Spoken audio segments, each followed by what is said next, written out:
It is brand new Leather Leone right here on your classic metal show from Leather 2, and that is American Woman. No, that is not a cover of the Guess Who classic. That is that is an original from Leather herself, who is an American woman and a screamer at that. And on the phone with us once again is the incomparable vocalist and good friend of the CMS, Leather Leone. Yeah. How are you, Leather?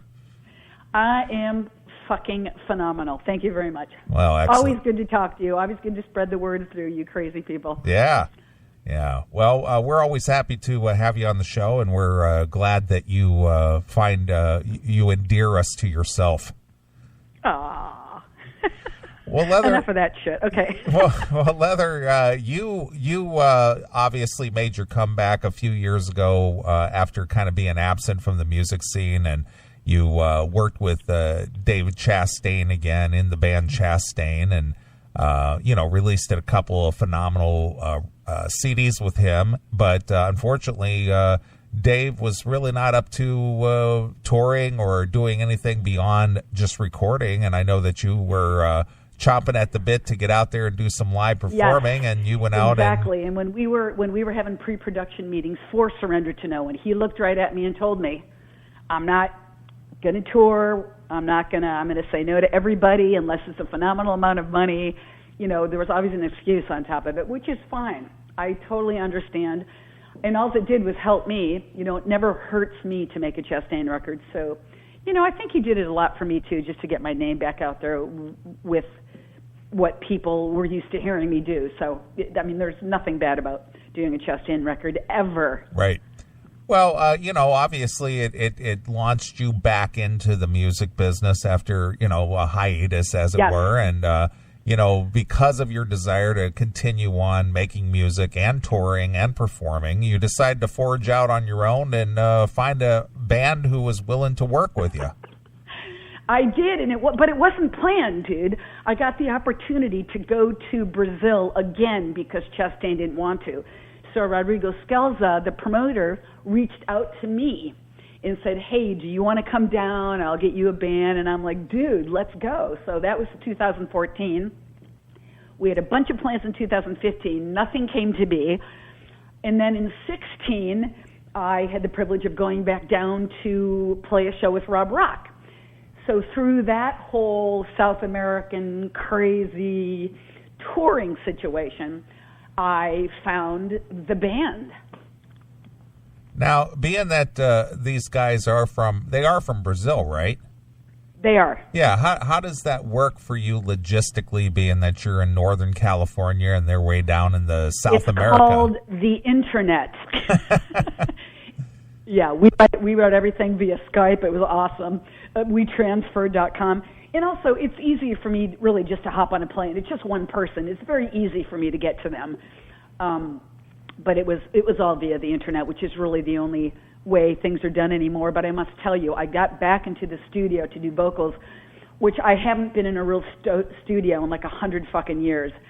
And because of the wear and tear on my ears, I have a really hard time hearing. So being in a studio was like, ah. So that experience was, oh man, it just fueled me. It was so great to be in a real studio. Right, absolutely. Well, when it comes to, obviously recording and sharing, files and tracks via the internet and download, how does that affect your chemistry with your band? We just have it. And that's really how I discovered it. When I got home last spring from touring with them, Vinny Tex, Damon Ross immediately started sending me tracks, and we started making our folders and blah, blah, blah. I think it just worked. I can't tell you. One of the first songs, I know Annabelle, I think, was the second song. Anyway, it just, I can't tell you, Neil, it just fucking worked immediately. I'm pacing right now. I work with animals, so my animal hospital, you can hear the reverberance in this room. So literally, I would just record over their tracks. I would take the music from my PC, throw my iPad right next to it so it would pick it up, and I would just frickin' sing the demos, and we transfer to them. It was so exciting, and that maybe it was because they weren't here, but no, it worked incredibly well. That's great. Well, the new music is very strong. It's very, very Leather-esque. You certainly did not change your style at all. How do you never? How do you compare your solo efforts to a Chastain effort? Or should I say distinguish the two, I should say. Is there any distinguish between the two? It'll always be my same voice. I'm never going to come out and do a fucking I'm sorry, you know what I'm saying? I'm never going to be a pop person. I actually had many conversations with Vinny and Rodrigo about, I initially was singing the record a lot dirtier. They didn't want me to do that so much. And then actually Vinny looked at me one day. He goes, if you can do it in key, then it will work. Huh. But I just wanted to get away from the Chastain records, although it was kind of the time too. Everything just got over fucking produced, and I didn't want to do layers, and I didn't want to do harmonies, and I didn't want to press the reverb button. I just wanted to, go in there and sing like we were just in a bar. I wanted you to hear the imperfections and the pops and the swallows, and sometimes it's stuff that's out of key. So I just wanted it vocally really basic. And then when they started getting into the music thing and they wanted to do all those guitar harmonies, I thought it just fit. It's just the production. The production is just far less, which is, I don't want to be produced. All right, so it's a more raw record, yeah. And somebody actually said that. I got a review yesterday, and I'm not sure that he meant it as a compliment, but to me it was. He was saying it's cool that I could still sing, although my voice sounded much rawer than it did back in the day. You know it. That's exactly what I'm going for. Oh, exactly. Sure. Well, again, there's so much studio magic out there that there really is. Your voice could have been or may have been what it is today. Then it's just that they produced it and kind of changed it a little bit on you. But you remember the '80s? Everything, it was like we were down the tunnel. That's fucking down the tunnel. And then everybody got into those Maiden harmonies, and I had a conversation with the guys. They said, look, I don't want to do any freaking harmonies. I just want to go in and sing this crap. And they let me get away with it this time. We'll see what happens on the next one. Well, obviously you're already looking forward to another one, so you must be very inspired. Yeah. I always say to people, I talk to a lot of young bands, and it's like, just, things can change in the blink of an eye. And one of my favorite movies in the world is, now I can't think of it, the Tuscany movie with Diane Lane. Anyway, she has a quote in that movie saying that some of the best things can even come to you later in life. And that's what because in your 20s and 30s, you're all like, oh my God, I did the same thing, but I just walked into this opportunity. It's awesome. Sure, absolutely. Well, I got a couple of questions that are not specifically music related for you, okay. just as a woman in a very male dominated business. I'm sure that you're well aware of all this Me Too movement and this whole sexual harassment thing and women coming out and speaking out and so on and so forth. And you're kind of a rough and tumble girl, or who's dealt with a lot of I guess you would call it misogyny in the music business, because it is a. I have not. No? I have not. I was reading a thing the other day about Duro saying the same thing. I have never had.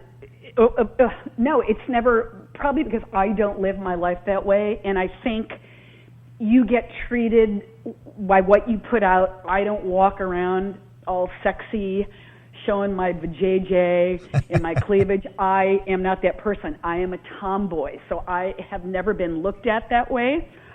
Somebody made a comment to me one time back in the day when we used to tour. I used to love to help the roadies. I would always bring in Chastain's guitars. And someone made some snide remark to me about the hot chick groupie. Well, I kicked him in his groin. Never bothered me again. When I was in between Chastain trying to find another gig, I had a couple label people. I was not a victim by any means. It was just something that they suggested that I might want to do to look a certain way to continue on in the music business. I laughed and walked out. So no, I have not experienced it. I don't allow it to happen. I don't put myself in those situations.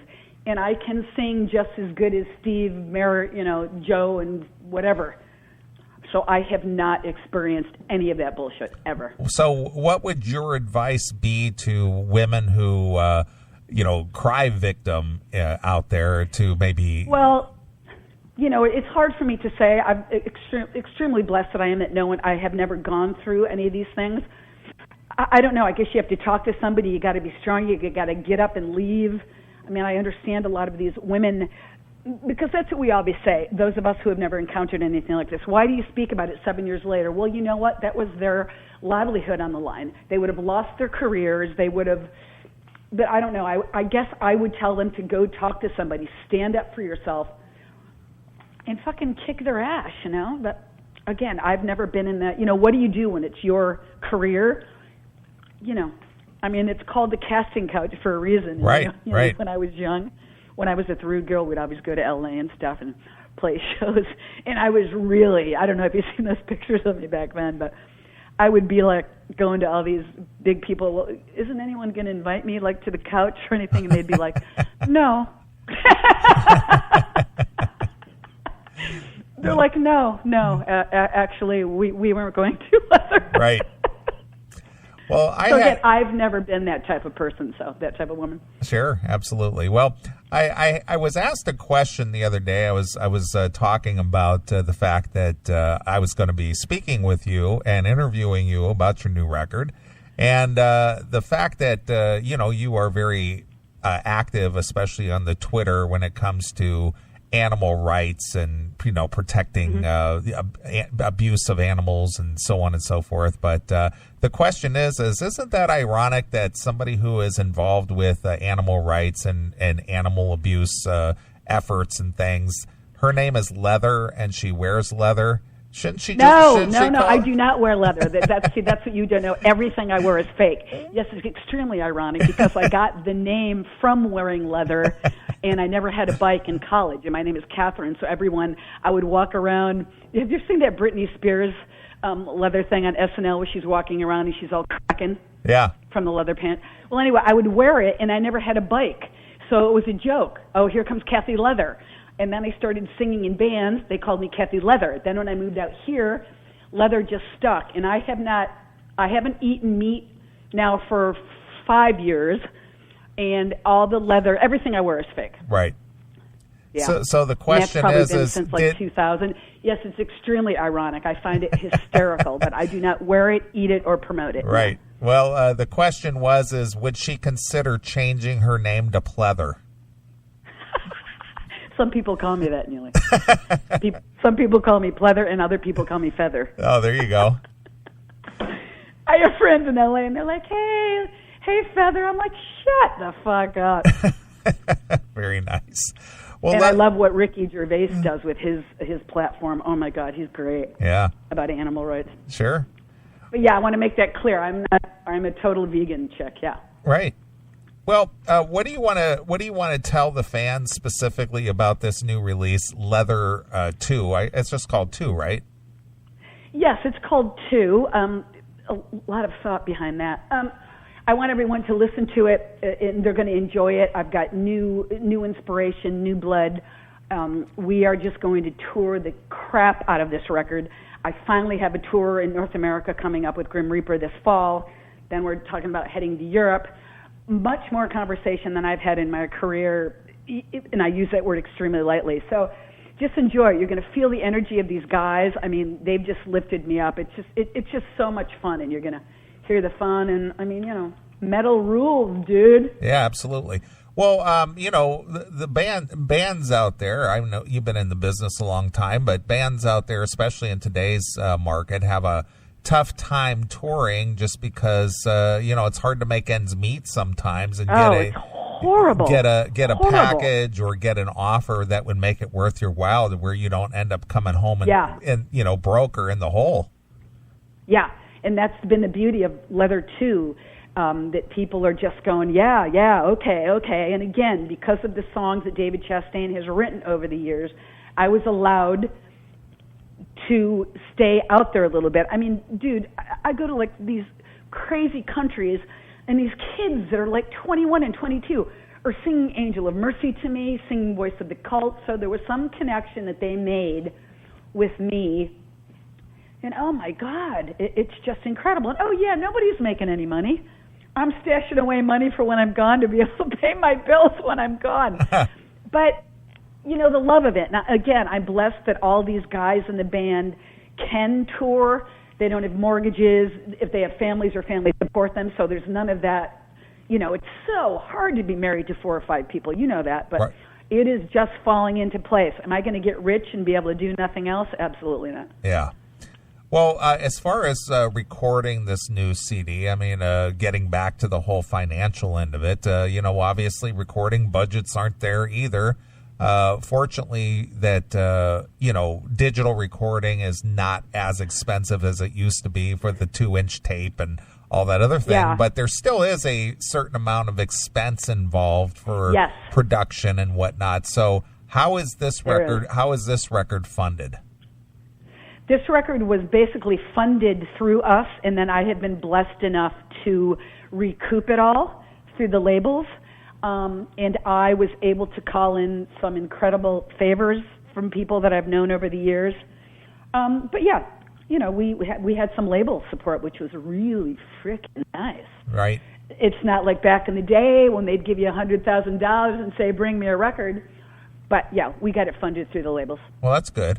Well, so where in your mind does the music business stand as far as any kind of, whether it's digital media, you know, be it Spotify or downloads or actual, you know, which unfortunately CDs are going to the wayside because some of the bigger retailers are no longer going to carry CDs. And so, but, you know, there was just a huge article about that where CDs are on the rise.